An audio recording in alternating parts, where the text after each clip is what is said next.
Halo pemirsa, apa kabar Anda hari ini? Senang sekali Sarah dan Madlia dapat kembali menemani Anda dalam sebuah program talk show inspiratif. Ini dia Bincang Sehati. Ya pemirsa, di dunia ini kita mengenal banyak sekali jenis penyakit. Salah satunya adalah kanker. Aduh ya, kalau kita ngomongin kanker, serem banget gitu ya. Nah kalau kita ngomongin pasien kanker juga sebenarnya mereka itu ada yang namanya tindakan pasca treatment atau pasca tindakannya itu sendiri gitu ya. Jadi kalau kita ngomong pemulihan pasca tindakan atau pemulihan pasca treatment ini sendiri, ini kan erat kaitannya dengan seberapa cepat orang ini bisa kembali recovered atau sembuh lah ya masa penyembuhannya. Nah salah satu yang penting bisa dilakukan pasca treatment adalah dengan melakukan rehabilitasi medik. Nah apa sih peran dari rehabilitasi medik bagi pasien kanker atau dalam penyakit kanker? Makanya hari ini kita akan mengupas tuntas perannya apa saja dari rehab medik ini sendiri untuk kasus kanker. Tapi sebelum bahas tema kita hari ini, kita akan membahas terlebih dahulu. Ngomongin tentang rehab medik ini erat kaitannya dengan fisioterapi sebagai salah satu bagian dari treatment rehab medik. Nah ini banyak banget ya mitos atau fakta seputar fisioterapi yang sering kita dengar di lapangan tapi kita nggak ngerti nih. Ini beneran fakta atau mitos belaka? Kita bahas satu-satu ya. Oke, kita lihat yang pertama. Mitos atau fakta, fisioterapi itu katanya hanya untuk cedera fisik yang kronik gitu ya. Jadi gini, kalau kita berbicara tentang fisioterapi, pasti dalam pikiran kita, oh pasti cederanya fisik. Pasti cedera fisik yang gak hanya cedera fisik aja yang baru terjadi sehari dua hari gitu ya.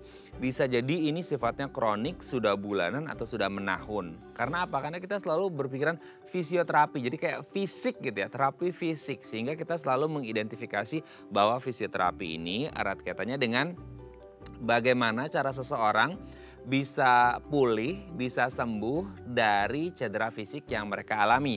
Dan rata-rata adalah yang sudah kronik alias sudah lama terjadi, bukan yang baru saja terjadi atau akut gitu ya. Tapi kalau Anda mungkin sering baca-baca juga, tapi kok saya kayaknya pernah dengar ya dok ya gitu. Kalau yang namanya fisioterapi itu juga nggak hanya sekadar untuk fisik yang kronik gitu cedera, tapi mungkin nggak kalau fisioterapi ini dilakukan untuk sifatnya ya neurologis gitu ya, ataupun dia pediatrik, ataupun geriatri dan lain sebagainya. Jadi tidak hanya melulu masalah fisik, tapi bisa jadi tentang persarafan, neurologis gitu ya, ataupun pediatrik, ataupun geriatri, orang tua, anak-anak dan lain sebagainya. Terus kalau fisioterapi untuk yang saraf, anak-anak, lansia, ini yang kayak mana gitu ya kan selama ini kita pikirannya fisioterapi hanya dia kayak gerakan fisik seperti itu. Nah sebenarnya hanya berbatas pada gerakan fisik atau mungkin mobilitas orang yang terganggu atau sebenarnya cakupan dari fisioterapi itu jauh lebih luas daripada itu. Nanti kita bahas ya. Oke kita lanjut yang kedua ya. Fisioterapi itu katanya sangat amat menyakitkan. Oke gini. Mungkin kan selama ini kita kepikiran sama seperti poin pertama ya, fisioterapi itu sesuatu hal yang berkaitan dengan cedera fisik. Sehingga ketika kita ngomongin oh cedera fisik, gangguan mobilitas. Jadi ketika pas lagi proses assessment gitu ya sama dokter gitu ya untuk mengetahui masalahnya apa, keterbatasan geraknya gimana dan lain sebagainya. Itu kan pasti ya di awal kan belum ada tindakan, pasti sakit gitu ya. Jadi kita selalu berpikir aduh nggak mau deh dok jalanin fisioterapi karena kata orang-orang itu sakit banget, menyiksa banget. Udah deh cari treatment yang lain aja, terapi yang lain aja nggak usah fisioterapi. Karena orang jadi aja agak parno gitu ya ketika oke dihadapkan pada satu keputusan dokter. Oke bapak ibu kayaknya bapak ibu harus menjalani fisioterapi. Enggak deh dok itu kayaknya sakit banget. Nah kita bahas ya apakah hanya berbatas pada fase assessment aja untuk menilai sakitnya ada di mana, masalahnya ada di mana. Atau selama proses treatment fisioterapi itu sakitnya sangat luar biasa. Atau tergantung juga grading dari masalah yang dialami oleh orang tersebut. Nanti kita bahas ya. Oke kita lanjut yang ketiga. Fisioterapi adalah bagian dari ortopedi. Nah ini erat kaitannya juga dengan yang poin pertama gitu ya. Kalau kita ngomongin fisioterapi itu kan selalu identik dengan gangguan fisik.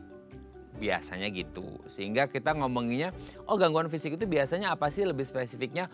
Oh ada gangguan sama tulang gitu ya. Tulang habis entah karena kecelakaan, trauma, patah dan lain sebagainya. Sehingga salah satu treatment yang dianjurkan oleh dokter adalah fisioterapi aja deh, habis kecelakaan motor, kecelakaan mobil dan lain sebagainya. Oke, salah satu tindakannya pakai fisioterapi. Nah, akhirnya kita kepikiran, loh kenapa akhirnya pakai rehab medik fisioterapi ya? Kenapa nggak langsung ke dokter ortopedi aja, ke dokter tulang? Kalau kita berpikir fisioterapi itu bagian dari ortopedi. Nah ini agak bingung nih orang-orang ya. Jadi kalau ada masalah sama pertulangannya gitu ya, itu mereka kayak oke, aku harus ke rehab medik fisioterapi atau ke SPOT nih gitu ya untuk mengatasi permasalahannya. Nah mungkin ini agak rancu, nanti kita bahas apakah fisioterapi menjadi bagian dari ortopedi atau sebenarnya fisioterapi itu beda lagi sama ortopedi. Ini yang harus sama-sama kita luruskan. Oke, kita lanjut yang keempat ya. Perawatannya harus dengan resep dokter. Di mana-mana kalau kita ngomongin perawatan atau pengobatan, terutama untuk case yang ya dia lumayan berat gitu ya, itu kita pasti minta resep dokter. Apalagi kalau mungkin ya kita konteksnya adalah oh ini mau mencairkan insurance gitu ya untuk perawatan ini karena biayanya gede banget, harus pakai resep dokter. Nah kalau kita ngomongin fisioterapi, ini sebenarnya kan sesuatu yang bisa dirasakan oleh pasien dan mungkin ini adalah terapi pendamping gitu ya, sehingga kayak butuh resep dokter nggak sih? Atau berdasarkan resep yang ada atau kondisi yang ada dari si pasien ini sendiri, terus kemudian kita bisa mengajukan sendiri ke dokter rehab medik untuk dok kayaknya aku mau terapi ini, terapi ini, terapi ini. Nah bisa gitu atau sebenarnya tetap perlu resep dokter, nanti kita bahas ya. Oke, kita lihat poin yang terakhir pemirsa ya. Operasi bedah adalah the only way gitu ya.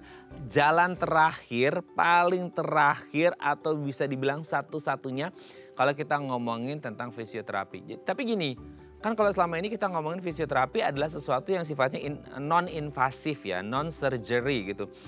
Jadi kalau ada gangguan mobilitas ya dilatih mobilitasnya, gangguan ini dan lain sebagainya. Ya pokoknya sifatnya non-invasif alias non-surgery. Nah apakah ketika kayak oke, in the end of the day-nya nggak bisa nih kayaknya ini diatasi dengan fisioterapi. Ya udah kalau gitu kita surgery aja gitu, kita operasi aja. Nah apakah ketika sudah menemui jalan buntu ini fisioterapi ujung-ujungnya adalah ya udah kita tindakan surgery aja deh. Atau sebenarnya enggak, itu bukan jalan satu-satunya atau jalan yang terakhir. Oke, itu tadi beberapa mitos atau fakta seputar fisioterapi dan kami akan membahasnya sesaat lagi, tetap bersama kami di Bincang Sehati.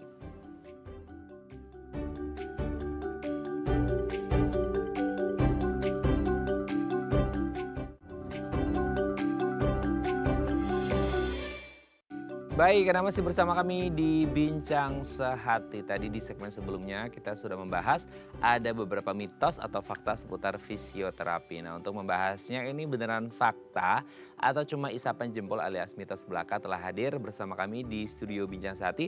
Ada Dr. Mary Octavia SPKFR, dokter spesialis kedokteran fisik dan rehabilitasi dari Rumah Sakit IMC Alam Sutera. Selamat pagi Dr. Mary, apa kabar? Pagi, baik, sehat ya dok? Sehat. Sehat. Oke dok, hari ini kita akan membahas seputar peran rehab medik dalam pasien atau penyakit kanker. Tapi sebelum bahas itu kita bahas terlebih dahulu bagian dari rehab medik itu namanya fisioterapi.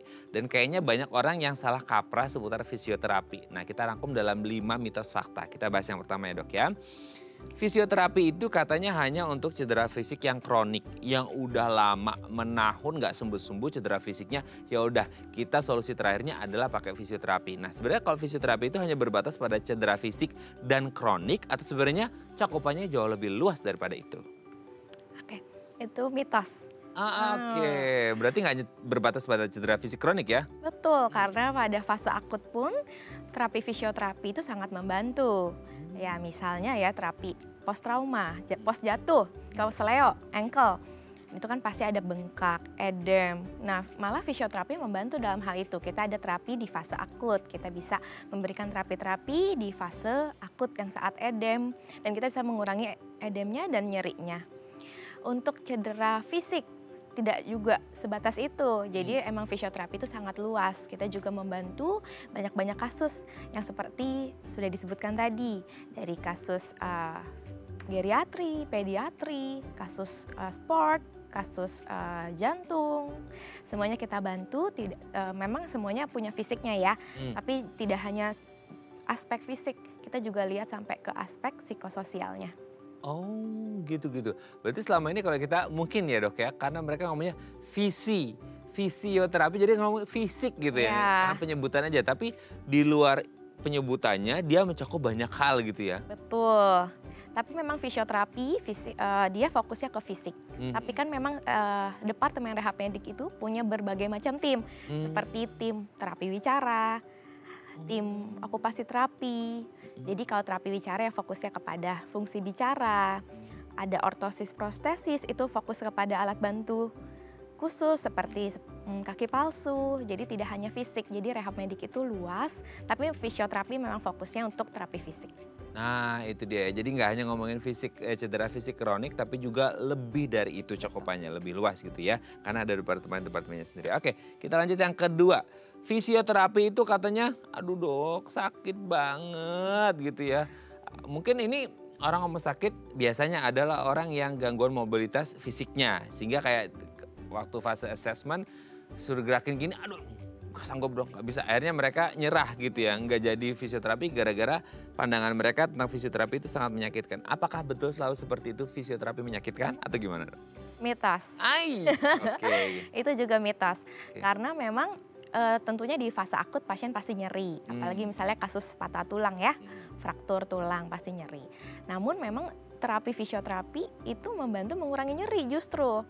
Mungkin di awal kita bisa memberikan analgetik atau anti nyeri. Jadi sebelum latihan diberikan analgetik dulu. Jadi pasien tidak nyeri. Dan banyak juga modalitas yang kita pakai, alat-alat fisioterapi yang dipakai malah untuk mengurangi nyeri. Seperti misalnya kasus otot tegang, spasme kita bilang, tightness. Waktu di stretching tentu nyeri, tapi setelah itu kita pakaiin alat, pemanasan, direlaksin, itu nyaman sekali, malah mengurangi nyeri. Betul ya. Jadi mungkin di awal itu ada rasa nyerinya karena ya memang posisinya adalah nyeri gitu. Tapi itu bisa diatasi dengan obat pereda nyeri analgetik tadi ataupun ada modalitas lain yang bisa digunakan justru nggak bikin nyeri, nggak bikin sakit, malah bikin rileks gitu ya. Betul. Pasiennya malah ketagihan. Malah ketagihan terapi jadinya ya. Oke dok, kita lanjut ya yang ketiga ya. Fisioterapi itu bagian dari ortopedi. Nah ini sering banget dok, sering banget. Karena mungkin erat kaitannya dengan poin yang pertama tadi ya. Fisioterapi erat dengan fisik. Fisiknya itu mungkin orang bilangnya ya keterbatasan gerak ada salah satu faktornya adalah dari tulang gitu. Sehingga kita pikir loh ngapain kok ada gangguan tulang kayak tulang patah dan lain sebagainya kok ke rehab medik, ke fisioterapi gitu. Kenapa nggak ke dokter tulang aja, kan itu bagian dari ortopedi harusnya, atau gimana nih dok? Oke, mitos juga. Mitos juga, beda ya berarti ya? Beda, jadi fisioterapi dalam Permenkes itu sudah diatur merupakan satu tim di Departemen Rehab Medik, di mana isinya juga ada dokter KFR, seperti saya, kedokteran fisik dan rehabilitasi, biasanya menjadi penanggung jawab tim. Jadi isinya ada tim itu dokter rehab, ada fisioterapi, tadi ada TW, terapi wicara, ada okupasi terapi. Nah itu semua tim sampai ke psikolog dan bantuan sosial itu masuk ke satu tim Departemen Rehab Medik. Cuman mungkin memang banyak kasus tulang yang orang jadi bingung ya, mau ke dokter rehab dulu apa ke dokter tulang dulu. Tentu tergantung kasus ya, kalau memang patah ya mesti ke dokter tulang dulu ya, karena kan memang harus disembuhin penyebab awalnya, penyebab sakit awalnya. Tapi memang kan yang tadi saya juga sudah bilang, rehab medik tuh luas sekali dan fisioterapi luas sekali. Pada kayak seperti topik pembicaraan kita hari ini, kanker, kan tidak ada hubungannya dengan ortopedi. Dan pasien-pasien kanker juga mendapatkan layanan fisioterapi. Jadi cakupannya sangat kecil banget kalau dibilang fisioterapi bagian dari orto. Karena fisioterapi kan memegang bagian banyak sekali kasus-kasus penyakit-penyakit yang dialami. Oke, jadi memang ada sendiri fungsi dari fisioterapi kalau dibandingkan dengan ortopedi itu sendiri. Tapi kalau kasusnya kayak tulang, patah tulang habis kecelakaan ya pasti ke ortopedi dulu gitu. Betul. Ya. Nanti baru kemudian diselanjutkan dengan dari rehab medik fisioterapi dalam hal ini gitu ya. Oke, jadi kolaborasi lah ya dok ya. Oke, kita lanjut yang keempat. Perawatannya harus dengan resep dokter. Nah selama ini kan kita kepikiran apapun yang erat kaitannya dengan tindakan, apapun itu penanganannya ke dokter pasti harus pakai resep dokter. Nah kalau fisioterapi itu harus benar-benar resep dokter atau sesuai dengan gejala yang dirasakan orang tersebut sehingga kayak dok kayaknya aku gini-gini udah langsung fisioterapi atau gimana dok? Fakta, jadi harus dengan resep dokter. Makanya ada dokter rehab medik ya. Jadi memang banyak juga yang ada pasien-pasien yang sudah tahu misalnya mau terapi apa. Cuman kan memang dalam dokter rehab medik ini kita sudah mendapat pembelajaran. Misalnya alat-alat itu kan alat-alat modalitas tentunya ada kontraindikasi. Ya, apakah yang kalau tanpa resep dokter kan takutnya menyalahi kontraindikasi. Seperti alat tersebut harusnya tidak aman, malah digunakan. Jadi tentu harus sesuai dengan resep dokter. Untuk latihan pun, poin penting dalam rehab terapi fisioterapi adalah latihan. Seperti latihan aerobik, latihan penguatan, itu pun tetap harus dengan resep dokter. Jadi nggak sembarangan dosis. Jadi misalnya pasien ini kita mulai dari low dulu ya, dosisnya low. Pasien ini boleh nih dia cukup bugar, kita mulai dari moderate. Itu kita hitung berdasarkan hasil uji latih pertamanya. Jadi harus sesuai dengan resep dokter biar programnya benar dan hasilnya maksimal. Itu berarti juga kayak pasti treatment per orang itu kan customize ya dok ya, personalized gitu. Nggak mungkin bisa sama kayak, oh dok dia ada sakit A, dia juga sakit A, dia udah dapat resep dokter, ya udah ini yang ini nggak usah nih, sama aja jalannya datang ke fisioterapi minta terapi gini-gini, nggak bisa ya? Nggak bisa, karena tentunya walaupun sama kasusnya di dalam dirinya pasti beda, riwayat penyakitnya pasti beda. Betul ya, jadi harus personalized banget gitu ya. Betul. Oke dok, yang terakhir. Nah ini orang kayak udahlah dok, udah desperado nih, udah putus asa gitu ya. Katanya operasi bedah ini jalan satu-satunya atau terakhir kalau kita ngomongin tentang fisioterapi. Tapi kan kita, loh fisioterapi kok harus bedah sih dok? Kan bukannya itu non invasif atau gimana tuh? Mitos. Oke. Jadi tergantung kasus ya. Kan juga cedera itu ada grade-nya.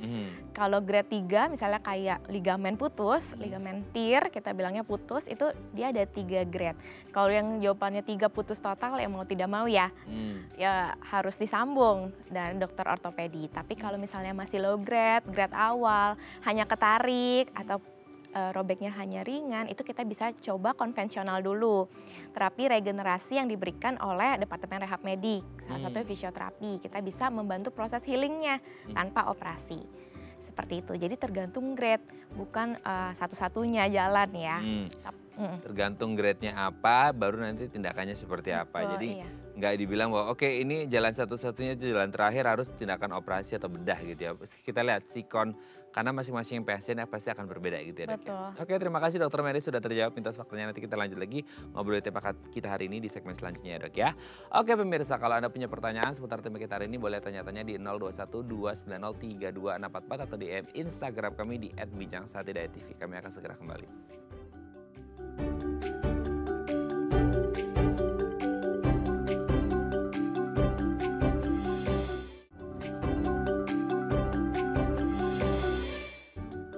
Baik, Anda masih bersama kami di Bincang Sehati. Kita masih membahas tema kita hari ini, peran rehab medik dalam penyakit kanker. Kalau Anda punya pertanyaan seputar tema kita hari ini boleh ya tanya-tanya di 0212903244 atau DM Instagram kami di @bincang-tv. Kita masih bersama dengan Dr. Mary Octavia SPKFR, dokter spesialis kedokteran fisik dan rehabilitasi dari Rumah Sakit IMC Alam Sutra. Oke Dr. Mary, kita lanjut lagi.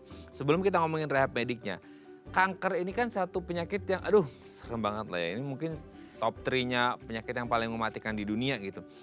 Sebelum kita bahas rehab mediknya, kanker ini sebenarnya kondisi yang seperti apa sih dok sampai akhirnya ada peran rehab medik juga ikutan di situ gitu. Kanker ini kondisi penyakit yang seperti apa sebenarnya? Semengerikan itu kah atau gimana? Jadi memang kalau menjelaskan kankernya dulu ya, si kanker itu terjadi ketika sebenarnya tubuh kita banyak sel, triliunan sel. Yes. Sel itu memang digunakan bertujuan untuk kehidupan kita, aktivitas kehidupan seperti metabolisme sel itu menjadikan tubuh kita punya energi untuk dipakai beraktivitas. Sel saraf juga ada tuh sel otot, sel saraf, semua triliunan sel. Yang terjadi pada kanker ini, si selnya itu bermutasi. Dia mutasi genetik, jadi menjadi pertumbuhan yang tidak normal, sel yang abnormal.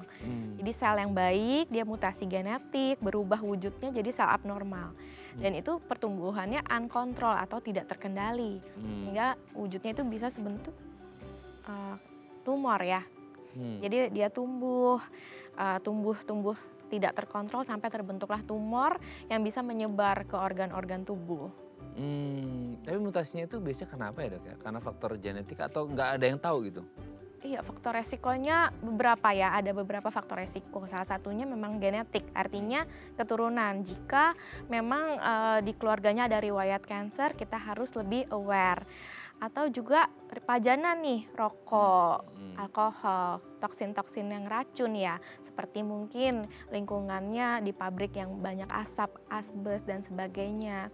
Lalu mungkin gaya hidupnya yang tidurnya bergadang terus, acak-acakan, gaya hidup yang tidak baik, inaktivitas, artinya dia juga jarang aktivitas fisik, mageran, iya, sedentar, itu juga menjadi faktor resikonya.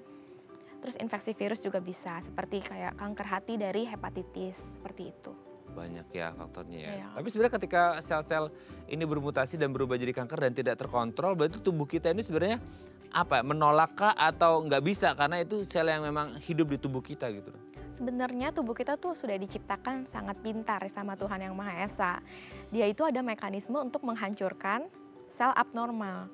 Namun ketika sel abnormal itu growth rapidly, pertumbuhannya terlalu uncontrol, tak terkendali, mekanisme kita kalah.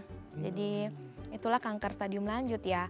Jadi memang dia menggerogoti istilahnya ya, ketika sudah stadium lanjut. Oke.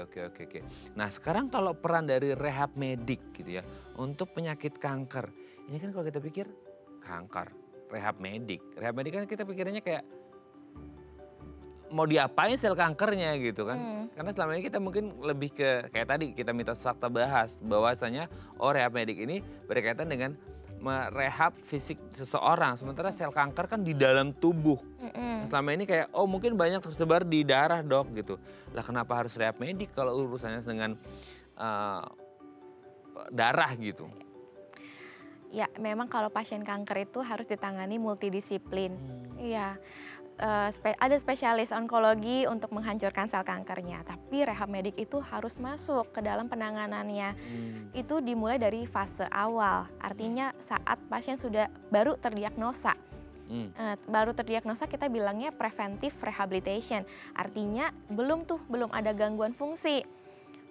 Dia belum ada, kita bilangnya misalnya gangguan fungsi itu gangguan fungsi otot, belum ada kelemahan otot, orangnya masih segar bugar, belum ada kelemahan otot, belum ada dan lain-lain, itu masuk prevention. Artinya kita persiapkan dia, kita kuatkan dia, kuatin ototnya, kuatin kebugarannya, kuatin lingkup gerak sendinya, jadi mencegah untuk terjadi kaku dan sebagainya di kemudian hari. Itu preventive rehab.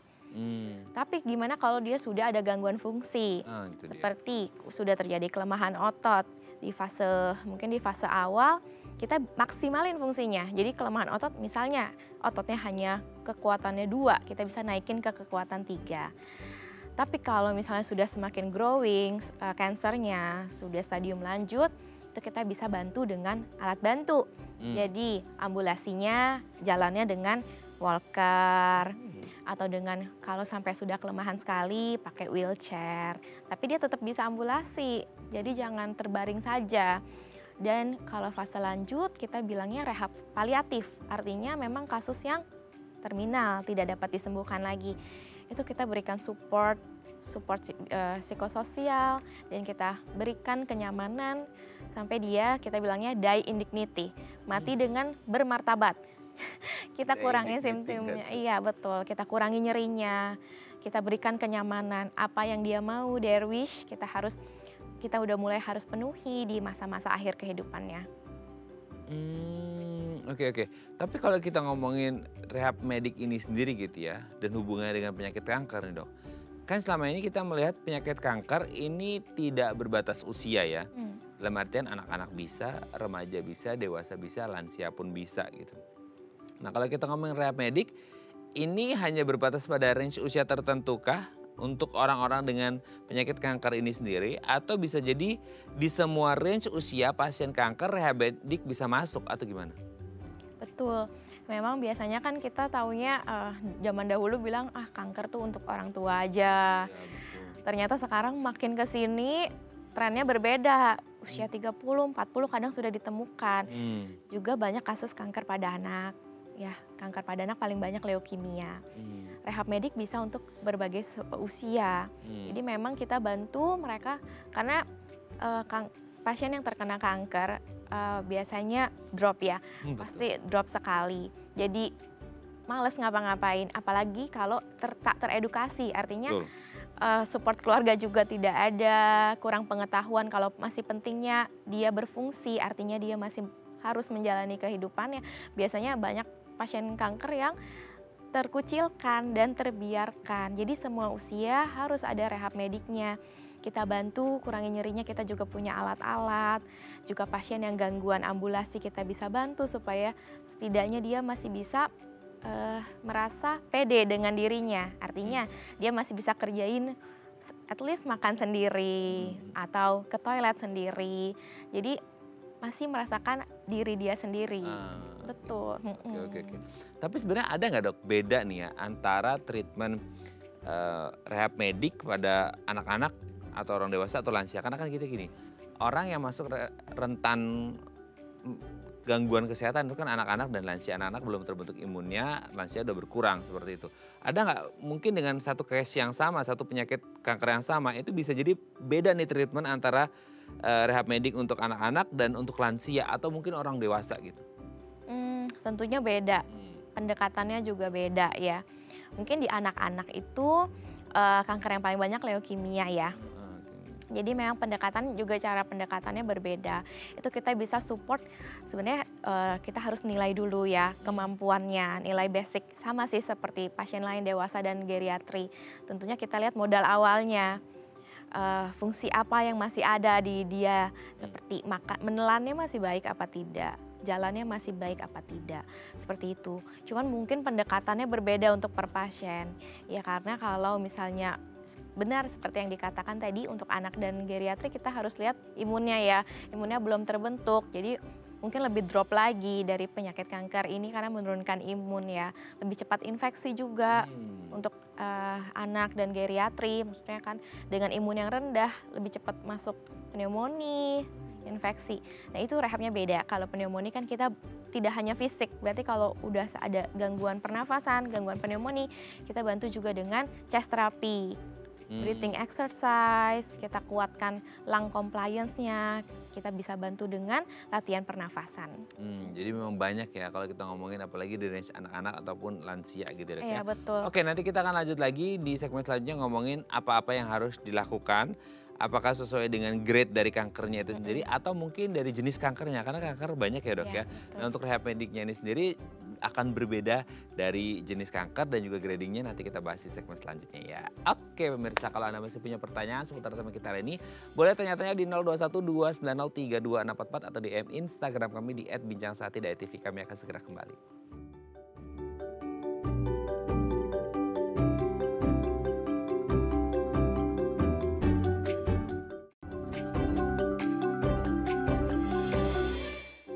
Baik, Anda masih bersama kami di Bincang Saati. Kita masih membahas tema kita hari ini, peran rehab medik bagi penyakit kanker atau pasien kanker. Nah, kalau Anda punya pertanyaan seputar tema kita hari ini, boleh tanya-tanya di 0212903244 atau DM Instagram kami di @bincangsaati.tv. Kita masih bersama dengan Dr. Mary Octavia SPKFR, dokter spesialis kedokteran fisik dan rehabilitasi dari Rumah Sakit IMC Alam Sutera. Oke dok, sebelum kita ngomongin tindakannya dan persiapannya, sebenarnya kalau ada penyakit kanker, pasien dengan penyakit kanker ini gitu ya, dan tidak tertangani dengan baik, entah dari onkolognya sendiri gitu ya, ataupun dari rehab mediknya ini sendiri, itu the worst skenario-nya apa? Itu berarti tingkat mortalitasnya bisa tinggi banget. Bisa tinggi banget. Sebenarnya mungkin kansernya nggak separah itu, tapi karena dibiarkan dia jadi seburuk itu.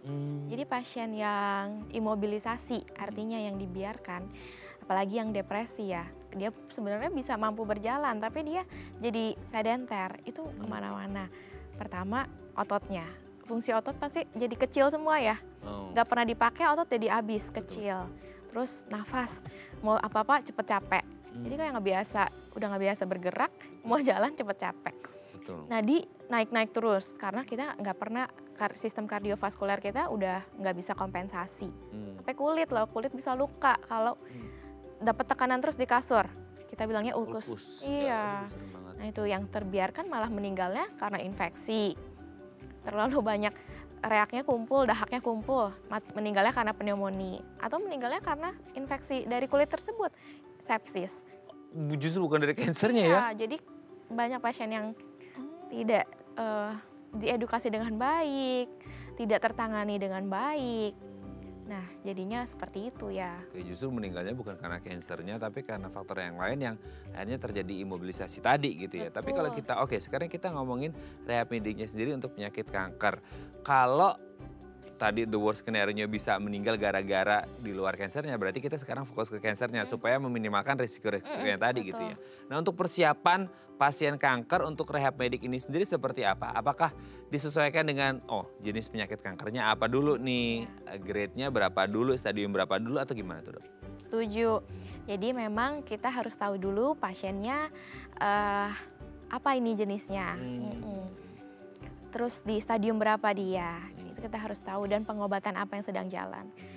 Karena pasien kanker itu bukan karena kankernya saja, dia menderita juga, suffering juga akibat treatmentnya. Operasinya dia suffering, betul kan, pengangkatan tumor, dari kemo dan radioterapi itu banyak side effect. Seperti mual, muntah, kulit kering, bengkak, itu semua kita harus nilai tuh. Jadi nggak hanya kankernya, tapi pengobatannya juga mempengaruhi kualitas hidup pasien. Jadi persiapannya tentu kita screening dari awal nih, kondisi pasien gimana, apa gangguan fungsi yang menjadi prioritas. Tentunya juga kita harus ngobrol sama pasien, goalnya apa, goal rehabnya apa nih, sama-sama yang masih bisa tercapai, yang idealis, dan yang masih bisa kita capai.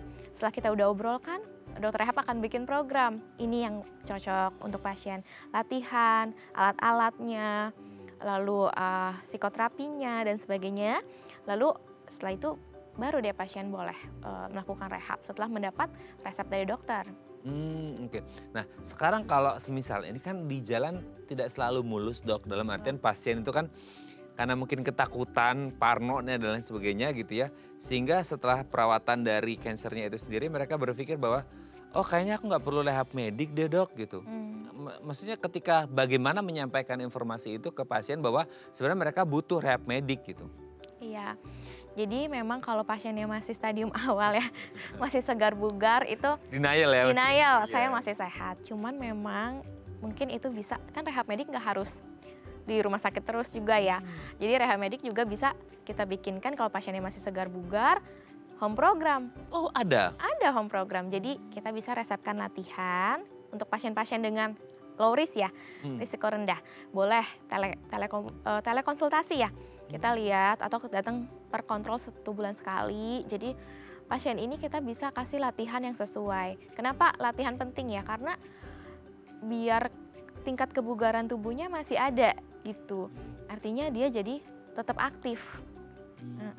Jadi tidak terbiarkan, tidak jadinya tiduran doang dan lain-lain, malah bikin drop ya. Drop kesehatannya. Oke, berarti kalau gini, Dok. Ini yang mungkin masih banyak bertanya juga gitu. Kalau akhirnya mereka nah yang masih low risk gitu ya, sehingga mereka ada home program atau home treatment itu sendiri gitu. Nah, yang dilakukan itu berarti mereka ada gerakan, maksudnya gerakan ya, kalau di rumah itu berarti berupa gerakan. Nah, kalau gerakan itu sendiri berarti dia jenis kanker tertentu kah, atau kayak ada jenis-jenis kanker yang bisa jadi home treatmentnya berbeda-beda sesuai dengan jenis kankernya. Kan ada yang mungkin kankernya dia gangguan mobilitas, ada yang masih bisa oke-oke aja bergerak, atau gimana? Memang tergantung kasus. Tapi memang dalam rehab medik itu misalnya ya kasus kanker paru. Kanker paru yang masih baik ya pasien kondisinya. Kita bisa ajarkan latihan exercise di rumah, latihan pernafasan di rumah. Bagaimana mencegah infeksi, latihan nafas di rumah, bagaimana batuk yang benar supaya dia bisa ada yang batuk efektif, jadi dia bisa mengeluarkan sputumnya sendiri dengan baik. Bagaimana aerobik yang benar, bagaimana dosisnya, berapa kali seminggu, berapa menit, dimulai dari low atau moderate dosis, seperti itu kita yang atur. untuk pasien. Nadinya harus mencapai berapa? Nah itu kita bikin untuk pasien. Tapi secara general untuk setiap kasus kanker dia tetap harus mendapatkan latihan. Artinya jika memang kasusnya membuat dia susah ADL, kita berikan latihan ADL. Artinya latihan makan. Terus kita harus ajarkan supaya dia bisa makan lagi sendiri. Misalnya untuk kasus-kasus yang tangannya besar ya, limfedema, kita bilang habis kanker payudara, suka ada limfedema tuh, bengkak tangannya. Seperti itu sih tergantung kasus dan grading yang masih bisa dilakukan di rumah atau memang harus dikontrol, ada supervisornya. Jadi latihannya diliatin, nggak boleh sendirian. Jadi harus di rumah sakit yang ada polirehab mediknya. Oke Dok, sebelum kita lanjut ini ada penelpon, kita sapa terlebih dahulu ya. Halo, selamat pagi, dengan siapa, di mana? Raden, aku Hana Jakarta ya. Ya, Ibu Hana di Jakarta, silakan mau tanya apa ke Dokter Mary? Langsung ke Dokter Mary. Dokter, selamat pagi ya Dok. Ada 3 pertanyaan ya Dok. Pertama Dok, untuk yang paliatif itu fisioterapinya seperti apa Dok yang disarankan? Kan udah berbaring kayak gitu-gitu, udah tinggal stadium akhir ya. Mungkin dokter bisa kasih tips-tipsnya seperti apa. Kemudian yang kedua Dok, ciri-ciri apa sih sea tulang? Saya sampai hari ini belum ngerti seperti apa sea tulang.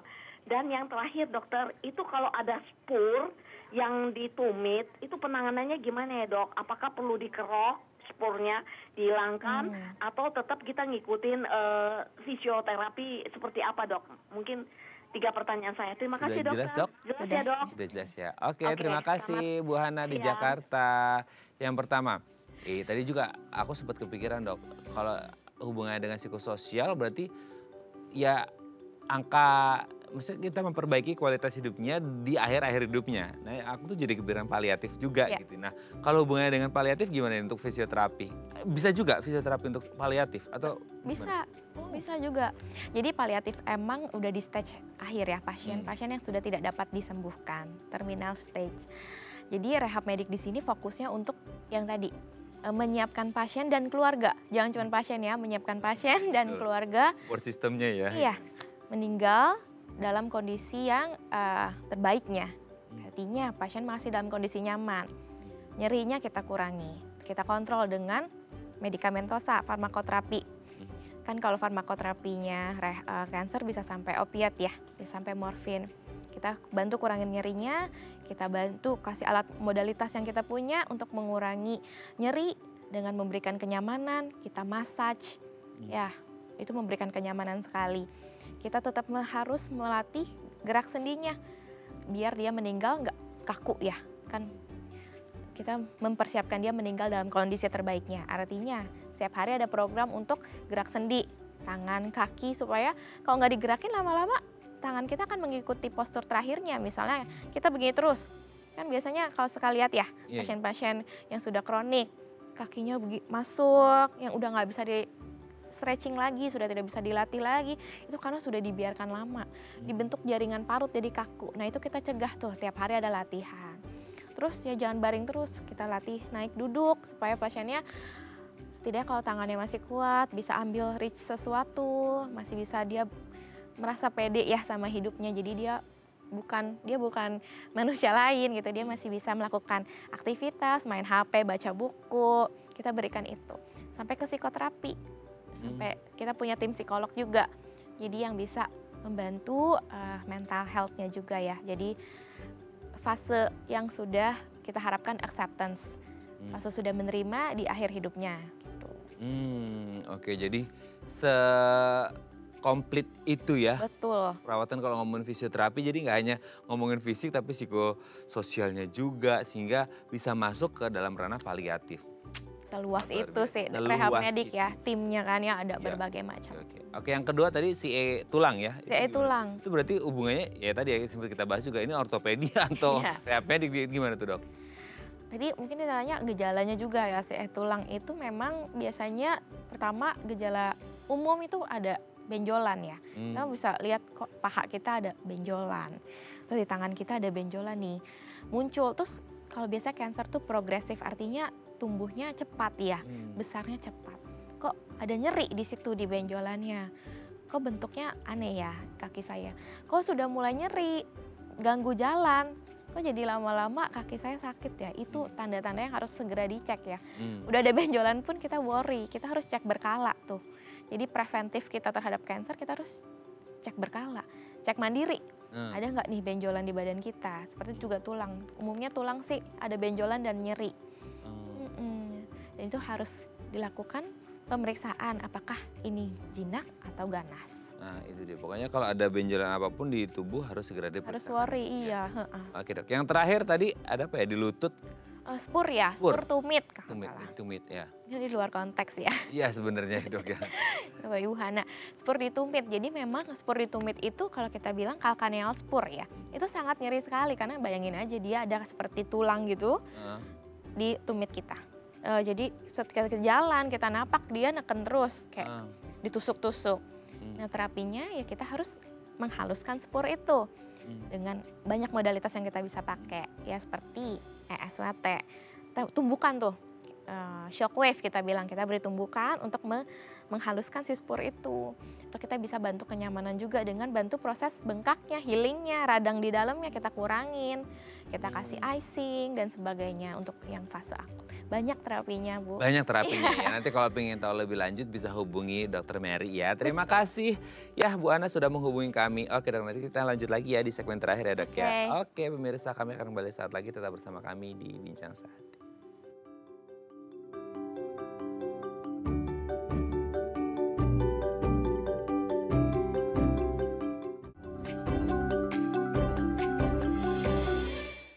Baik, Anda masih bersama kami di Bincang Sehati. Kita masih membahas tema kita hari ini, peran rehab medik dalam penyakit kanker. Kita masih membahasnya bersama dengan Dr. Mary Octavia SPKFR, dokter spesialis kedokteran fisik dan rehabilitasi dari Rumah Sakit IMC Alam Sutra. Oke dok, kalau kita ngomongin rehab medik ini sendiri gitu ya, ini kan pasti orang pikirannya, dok sampai kapan gitu ya.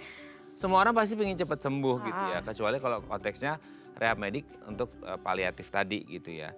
Nah kalau rehab medik ini sendiri akan berapa lama si pasien ini menjalani? Karena kan selama ini, sorry to say ya, maksudnya kalau ngomongin kanker kan, dan masalahnya adalah banyak orang datang ke dokter itu kansernya udah stadium lanjut kan gitu. Itu masalahnya, karena banyak yang belum aware ketika mereka masih stadium awal. Nah kalau akhirnya mereka udah masuk stadium lanjut, rehab mediknya perlu berapa lama dok? Karena ini ngomong belum lagi ketemu onkolognya aja nggak ngerti sampai kapan. Ini rehab mediknya lagi, itu gimana tuh dok? Ya memang idealnya berjalan berbarengan ya, berjalan berbarengan. Namun memang juga tidak bisa dipungkiri kadang pasien-pasien di Indonesia juga masih terbatas, betul ya, terbatas keuangan atau transportasi. Itu juga menjadi pertimbangan kita karena emang cancer itu long term ya, juga menghabiskan banyak biaya long term. Jadi tentu kita tentukan prioritas goalnya. Memang goal-goal yang harus dicapai prioritasnya apa. Jika pasiennya sudah terkontrol nyerinya, juga pasiennya well educated dan bisa dilatih mandiri, kita bisa arahkan untuk latihan mandiri saja di rumah. Tentu disupervisi sama keluarga. Tapi memang untuk kasus-kasus yang khusus seperti memang sudah bedridden, imobilisasi lama, pasien-pasien dengan komplikasi, sudah ada infeksinya, itu memang perlu perawatan rehab medik ya, sampai memang meninggalnya, sampai di paliatifnya. Oke, tapi sebenarnya kalaupun akhirnya mereka ada di stage apapun gitu ya, datang dengan kondisi CA itu sendiri, sebenarnya ketika datang dengan assessment dari dokter itu sendiri, mereka mendapatkan perawatannya itu gimana? Kan mungkin selama ini kita dengar, oh ada yang terapinya pakai cara atau metode konvensional, ada yang pakai sophisticated technology gitu ya, teknologi yang canggih. Nah itu sebenarnya apakah dibedakan antara oh ini konvensional, ini teknologi, atau sebenarnya semua diarahkan dari konvensional dulu, atau lihat gradingnya atau gimana dok? Oke. Jadi kalau ini khusus rehab medik ya, penanganan rehab medik.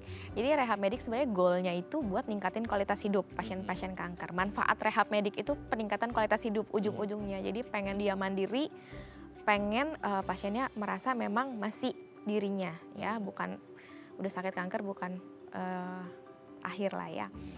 Goalnya itu. Jadi memang untuk pasien kanker tuh erat banget sama nyeri. Kanker itu nyeri sekali, jadi 70% pasien kanker pasti merasakan nyeri. Jadi nomor satu, nyeri itu ganggu banget ya, suffering banget sama nyeri, jadi nggak bisa ngapa-ngapain. Jadi rehab medik itu yang membantu nyerinya nomor satu. Kita mulai dengan kayak nyeri konvensional dulu, dengan terapi konvensional dulu. Artinya kita bisa beri icing, krioterapi, itu memberikan kenyamanan, sensasi. Kita juga punya alat TENS untuk massage. Pertama nyerinya dikurangin tersebut, ditambah farmakoterapi, obat-obatan yang sudah punya. Mungkin konvensional dulu, tapi misalnya nyerinya sudah tak tertahankan nih. Terus kan kadang juga pasien ini ada nyeri lain ya. Nyeri bukan disebabkan kanker, artinya dia punya OA juga, dia punya LBP juga yang di luar kankernya. Itu kita bisa bantu sampai ke IPM kita bilang, Intervention Pain Management. Itu yang lebih sophisticated ya. Artinya kita pakai USG guided, via USG kita lihat permasalahan di mana. Apakah memang kok shouldernya sakit karena impingement atau bursitis, penyempitan.